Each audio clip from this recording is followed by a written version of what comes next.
ساعة موضوع أزمة فلسطين، أكتر حاجة كانت بتيجي في بالي ساعات طبعا كنت بعيط جامد جدا، وكنت مصدومة وشايفة قدام عيني فيديوهات كتير، ودي من الغلطات اللي أنا عملتها. أنا كنت طول الوقت قاعدة شايفة قدامي حاجات كتير، بس طول الوقت كنت بسأل نفسي سؤال: ايه اللي هيخليني أتحمل الابتلاءات الصعب ده، خصوصا الابتلاءات الكبيرة. لو انا مكانهم تقصدي؟ لا، وانا دلوقتي وانا قاعده شايفه بتفرج. ومفيش حاجه قادره اعملها، ومشاهد صعبه جدا، وشايفه قدام عيني فعلا عدو جبار ما عندوش رحمه ولا قلب، بيعمل حاجات غير طبيعيه جدا في اطفال ونساء، ومن غير اي سبب، لمجرد كده بس يعني ان هو عايز ينتقم مثلا من الطرف التاني.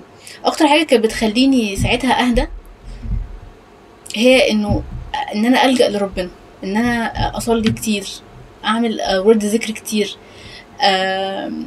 اقرا كتير قوي قوي عن عدل ربنا وحكمته في الامور الصعبه، لانه حسيت ان هو ده دوري دلوقتي، ان انا اهدى، مش دوري ان انا حتى اعمل حاجه عشان انقذهم، اللي زي المقاطعه، زي ان انا انشر عنهم كتير. بس انا حسيت جوايا انا، وطبعا كلنا جالنا الاسئله دي الصراحه، انه ليه يحصل كده فيهم، هم ذنبهم ايه؟ في نفس الوقت حسيت انه انا مش هسأل عن الليه كتير، مش هسأل اصلا. انا لو سألت ليه كتير مش هلاقي اجابة وهتعب، هي حاجة مش اختصاصي.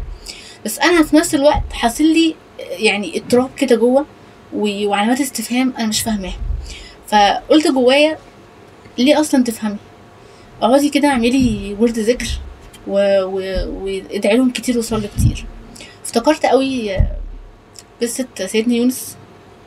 اول حاجة عملها لما ادرك ان هو مبتلى، او ان هو خلاص حي وعايش في بطن الحوت، يعني ذكر ربنا، ما قعدش بقى لام نفسه انا ليه عملت كده، انا مثلا طب ليه ربنا تاني الابتلاء المعين ده، انا مش عارفه. اول حاجه راح لها انه لا اله الا انت سبحانك اني كنت من الظالمين. كان في توحيد وعبوديه واعتراف بذنب، فالتلات حاجات دول نجوه، وكذلك ننجي المؤمنين. فحسيت ان الابتلاءات الكبيره اللي تبقى في العالم، زي كورونا، زي الحروب، زي اي حاجه من الحاجات دي، وبيروح ضحاياها ناس ملهاش ذنب، هو الصراحه بتبقى تقيله وكبيره على النفس، ولكن هي اساسها عشان كل واحد فينا يرجع لنفسه تاني، يرجع لربنا تاني، يعرف انه هو ده الهدف. ارجع بقى، انه انت في الاخر لازم تؤمن انه ذكر لا اله الا الله هو اللي هينقي قلبك وهيخليك ساكن، انه الاستغفار والصلاة على سيدنا محمد مثلا هيخلوك قاعد مش مبالي من اللي بيحصل حواليك. لا اله الا الله هتقويك على مواجهة الابتلاءات الصعبة دي، وزي ما يكون الابتلاءات الكبيرة والصعبة دي هي موجودة علشان تربية لينا، بيحصل يعني بعدها ضحايا كتير لناس كتير، مش مشكلة، يعني أنهلك وفينا الصالحين يا رسول الله. هي الدنيا كده، هي قايمة على كده. ففي وقت الابتلاءات الصعبة بتحسي ايه؟ لو بنتكلم على بالذات ابتلاءات ضخمة كبيرة زي كده، من اكتر الحاجات اللي ساعتها تأملتها جدا احساس العجز. يعني احساس العجز ده كان احساس بيخلي الواحد، يعني مش انا لوحدي، اعتقد كل الناس كانت احساس العجز ده يعني اكتر احساس كده خانقها اكتر اعتقد من اي حاجة تانية. بس ان انت مش بايدك انك تغير قدر بيحصل. فساعتها حسيت بان في تربية عميقة جدا بتحصل جوايا. عارفة يقولك، عارفة لو في مثلا كوباية فيها بواقي شاي كده ولا قهوة، وبعدين شغلتي الحنفية، فالحنفية ده نزلت جامد قوي مرة واحدة طق كده في الكوباية، هتعمل ايه؟ هتخرج كل اللي في الكوباية من تحت، صح؟ بحس ساعات انه الصدمات الجامدة قوي هي كأنها كده بتطلع كل الرواسب اللي في قلبك لبره قوي كده. فعشان كده دي نقطة أولانية كبيرة جدا في بعض الابتلاءات اللي بتبقى صدمة. ممكن حد يكتشف انه لا قدر الله مرض جامد جدا، ممكن يبقى مثلا في مرحلة أخيرة، أو مثلا علاجه صعب أو كده. ممكن حاجة زي اللي حصلت في فلسطين وبقية الدول، ربنا يرفع عن الجميع، بتبقى فجأة واحدة كده قلبك اتهز هزة عشان اللي جواه كله في الأعماق يطلع وينضف من كل حاجة كانت فيه. تاني حاجة، فكرة العجز فكرتني بالأصل. رودينا، هو انت أصلا تقدري تعملي ايه في حياتك بغض النظر؟ يعني انت أصلا تقدري تقومي كده توقفي على حيلك؟ لا، وربنا اللي بيديك القدرة ويمدك بالقوة عشان تقومي. ففي الأول وفي الآخر انت عاجزة، بس انت مش شايفة. فبتيجي ابتلاء زي ده عشان يفكرنا كلنا بالعجز.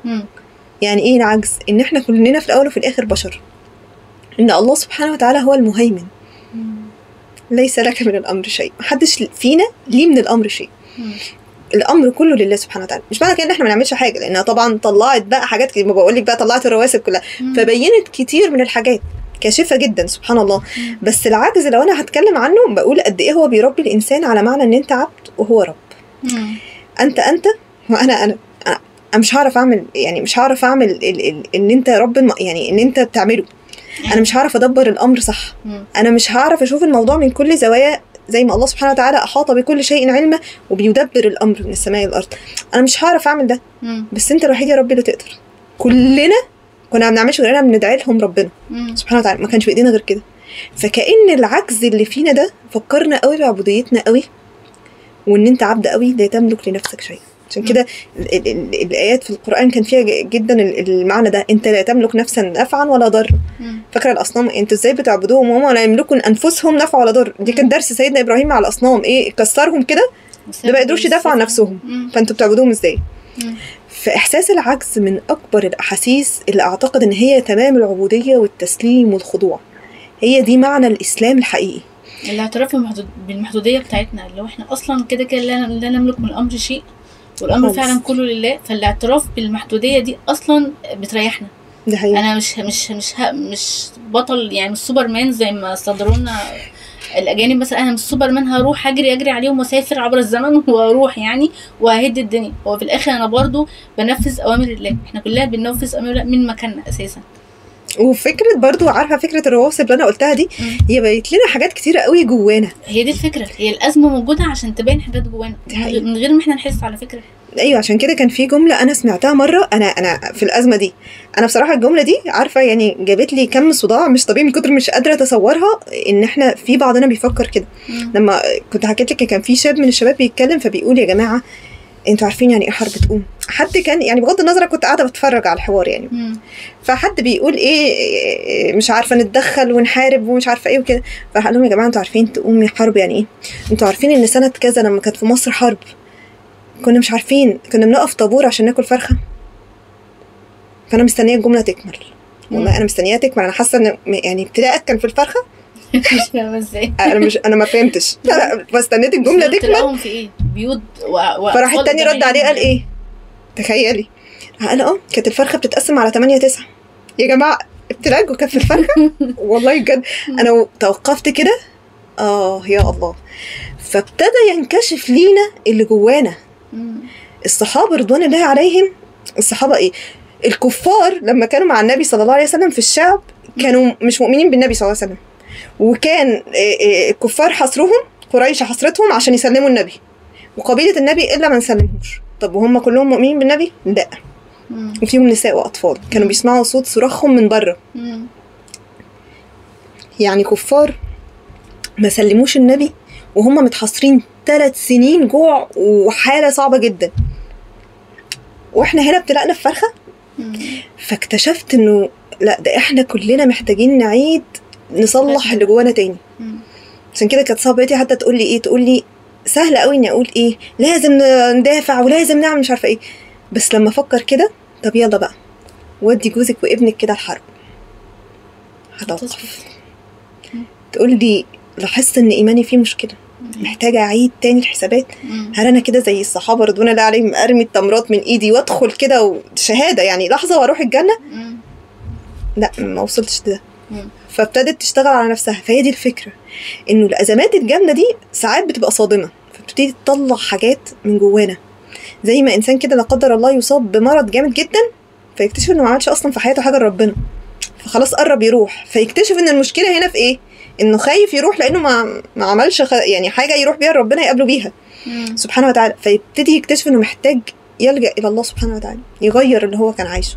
وكتير سبحان الله من قصص الشباب اللي بنسمعها اللي هم كانوا في حته تانية خالص وبعدين قربوا قوي من ربنا سبحانه وتعالى، كانت دي واحده من النقاط. حادثه جامده لا قدر الله، مرض، فساعات لازم لحظه فارقه في حياتهم عشان يفوقوا. هي تقريبا احنا زي فكره استجابتنا للالم اعلى. هي فكره برضو العتبه العاطفيه. كان في كتاب لأنتوني روبنز كان في كلمه العتبه العاطفيه، يقول لك مش كل الناس بتتغير باقل حاجه. يعني انت ممكن مثلا ايه ابقى معديه كده مثلا اقول لك ايه بعد اذنك يا فاطمه من غير ما امسكك كده، فخلاص هتتخريلي. واحده تانية حبيبتي بعد اذنك ما تتاخرش. طب اروح متغراكي بقى كده عشان انا اعدي. فهي الفكره في الابتلاءات كده، استجاباتنا بتختلف واللي جوه نفوسنا بيختلف، مش كل حاجه على نفس الليفل. انت في مشاكل في الايمان كده سطحيه بتلاحظها وتصلحها، وفي مشاكل في العقيده عميقه جدا محتاجه حاجه تغوص للعمق. ده حقيقي. عشان كده اول حاجه فكره الصدمه بنلاحظها جدا، فكره العجز، فكره المده. انت حسيتي بايه لما المده طالت قوي في الموضوع؟